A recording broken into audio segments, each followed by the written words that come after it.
Hi, I'm Anuj Magazine. So far, in Module 2, we have learned about the technology behind the scenes. We have peeked behind the curtains and have an idea about how the magic behind AI really happens. Now, it's the time for you to pick up the magician's wand. You know how some people say, AI doesn't work for me, or AI gives me useless answers. You know what the problem is? More often, it is the way we talk to it. Let's understand this with an example. Imagine you are going to clothes shopping for a friend's wedding. You walk into a shop and tell one of the people working there, I want a red kurta. The shop assistant shows you a number of red kurtas. Some of them are too long for your liking.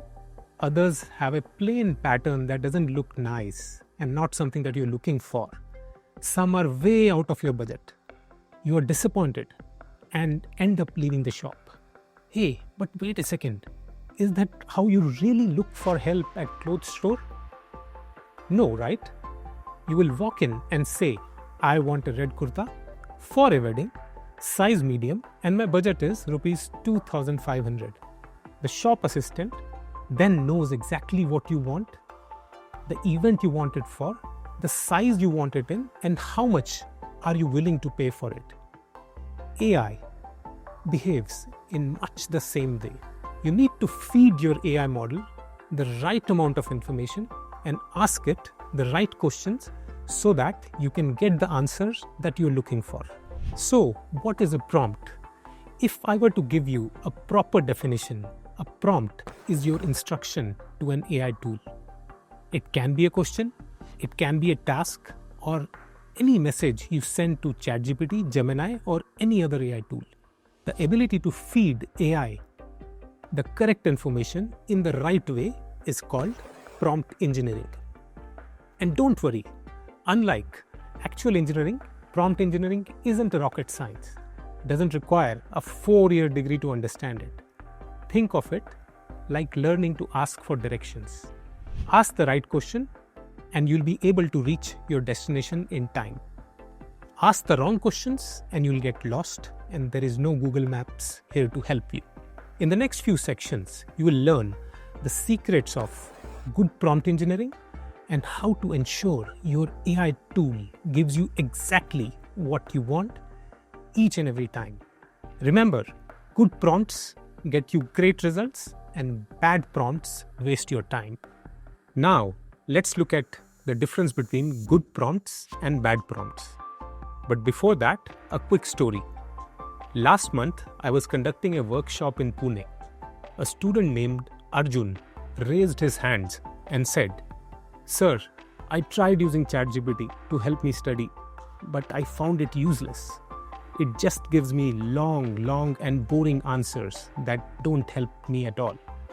I asked him, Arjun, can you show me exactly what you typed? He showed me his phone. He had typed 2 words, explain photosynthesis. And ChatGPT had given him a 500-word essay.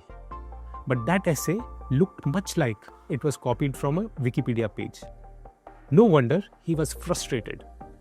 And this is the problem. Most people use AI like they use Google search. They type a few words and expect magic to happen. But AI is not Google search. Talking to AI is a bit like talking to one of the smartest people you know. But even the smartest person needs clear instructions to help you properly. To show this, let's look at a few demos. Let's look at the first example. And this example is right from what Arjun said first. He said, explain photosynthesis. And this is an example of a bad prompt. It is not wrong, but it is lazy. As you can see, AI gave an answer that was generic and textbook definition. And now, if I have to write it in a better way, that is an example of a good prompt, this is what it looks like. What I did here was, I provided it a role, act as a biology teacher. I defined the audience, a 10th grade student in India. I defined the expectation, explain the process, and provide 3 key takeaways. and also I typed in bullet points. And response you get this time is much clearer, much more relevant, and much more useful for studying. It gave different sections, it gave analogy to explain, a process in simple terms, and 3 key takeaways. Now let's shift gear. Now let's look at another example, and this is from a point of view of a job seeker. A job seeker, if he writes a prompt, write an email for a job. Again, this is an example of a bad prompt which is lazy in nature. In this case, as you can see, the results is pretty much useless because AI has no idea what job, what company, and what tone should it be. Result is there in front of your screen. Now, if we have to turn this prompt to a good prompt, what you'll do, as we can see in this example, again, I assigned it a role. I said, act as a professional career coach. He provided context, follow-up email after a first round of interview for a junior data analyst position in Bengaluru. We asked it a tone to follow, polite and concise. And AI, given this prompt, produced a draft that is almost 90% ready to send, as you can see. Can you identify what's common across all these bad prompts? These prompts are not specific enough for an AI tool to understand what you're looking for. So you get boring, generic answers that make you frustrated. And now look at the good prompts example. All we did was to make the prompt more specific. Now, what if I told you there was a magic formula that you can use to make all your prompts more specific? Because you won't be using AI for one thing, right? Now that you understand the difference between good prompt and a bad prompt, let me teach you a simple system that will make you an AI expert. I call it the craft method. But first, let me tell you why you need a system. When I first started using AI, I would spend 10-15 minutes typing and retyping my requests and getting frustrated with the responses. Then I would give up and do the work myself. Sounds quite familiar, right? The problem was that I was randomly trying different approaches. Sometimes I would get good results, sometimes terrible ones. I had no consistent way of getting what I needed. That's when we developed Craft. C-R-A-F-T. It's a simple checklist that ensures you never miss important information in your prompts. Once you start using Craft, you'll get better results every single time. If you haven't guessed yet, Craft actually stands for 5 different aspects that you need to keep in mind to create or craft the perfect prompt.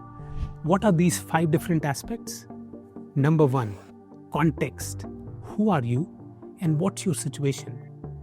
Number 2, role. What role should AI play?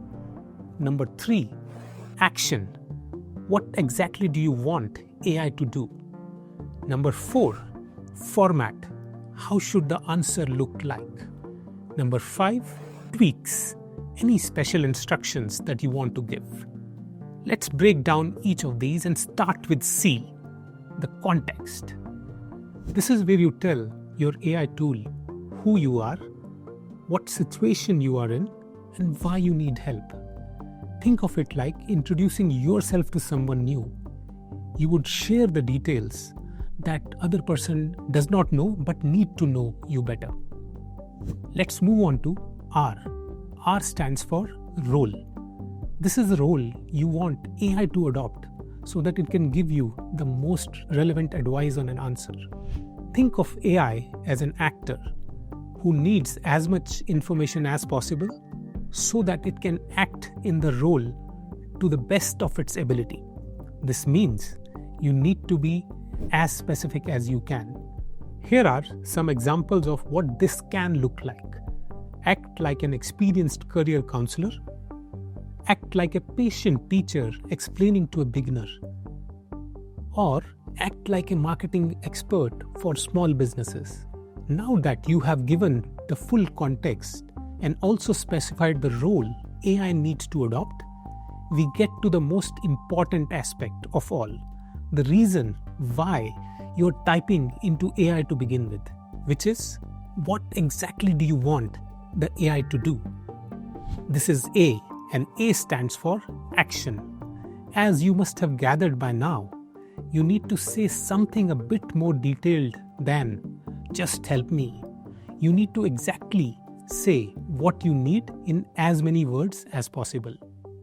Let's look at some examples. Explain this concept to me as you would to a 10th grade student.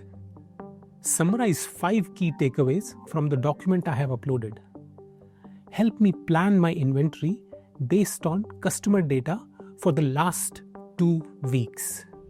After this, we have F, and F stands for format. Maybe you want your answer to be in a form of a WhatsApp message with emojis or simple bullet points so that your boss can understand your email. This is the format of your prompt. Or in other words, what you want your answer to look like. Finally, we have T, and T stands for tweaks. And this is where you add any specific requirements that you want, which best describe the answer you are looking for. You can start off by including length requirements, that is, number of words the answer should be, or tone preferences. Do you want the tone to be formal or informal? For more complicated prompts, you can even go into things to avoid. You can say avoid technical jargon, avoid business language, as well as you can provide local context, which means you can include examples relevant to people from south of India, let's say. And that's it. In the coming modules, we'll take a look at just how you can apply the craft formula to create different prompts that work in a variety of situations. Now that you know what a craft formula is, the action is on you. It's time for you to try things out. Why not log on to ChatGPT, Gemini, or your favorite AI model and check it out for yourself.